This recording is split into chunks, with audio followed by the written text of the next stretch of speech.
Peter Bethlenfalvy is Ontario's Minister of Finance. He joins me now from Toronto. Minister, good to see you. Thanks for taking time to speak with me this evening. This budget won't be passed by the legislature. It adjourned right after your budget was unveiled today, so it really is an election platform. What's the pitch you're making to the people of Ontario?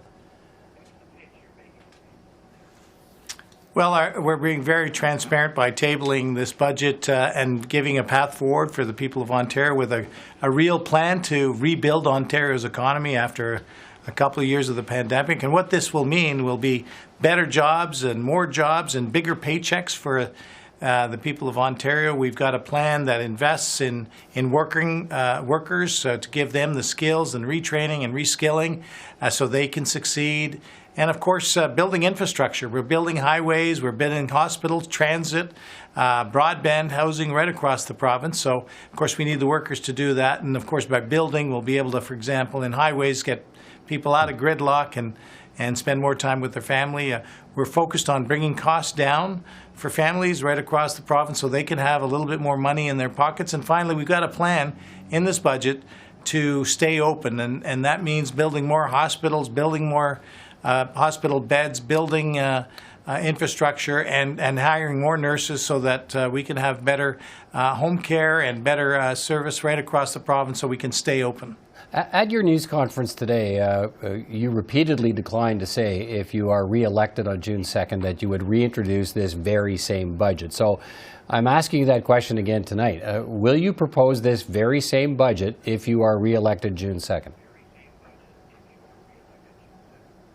Well, absolutely, and that's something I said. We are very transparent and clear that this is the plan, that we're asking for a mandate from the people of Ontario. And if we're fortunate enough, Peter, to get a majority government and form government on June 2nd, this is the plan that we're going to table for the people of Ontario. So I can think of no better way, as I said in the conference, than to put this to the people of Ontario for them to pass the budget that we've put forward in this plan. And of course, we're committed to getting it done. We're already getting it done by getting shovels in the ground, bringing manufacturing jobs back. You know, the previous government, they talked about a lot of things, but they didn't build hospitals. They had debates and they didn't build long-term care. They had committees, but they didn't build highways. They had focus groups on building subways. They didn't build them. Okay. We've already started building things across Ontario, getting shovels in the ground, and we're going to continue doing that. The deficit has been declining, but that deficit will rise next year thanks to billions more in infrastructure spending with borrowed money. You could have balanced the books by next year, but you've chosen to wait until 2028. How come? We're rebuilding this province and investing in infrastructure, as I just said. I think we've got the balance right, Peter. The deficit is coming down versus what we thought it would be a year ago. We're bringing the debt to GDP down by 8 points from a year ago. We're balancing the budget 2 years faster. And of course, we want to grow the economy. We want to grow the pie. We want to get things done. And so that will help the fiscal situation. And, we're very clear on how that we're going to do that.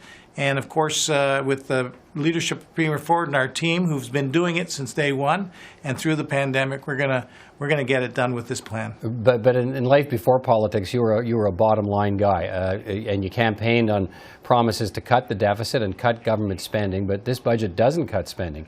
What caused you to change that approach, to believe it's a better time to spend now than it is to cut?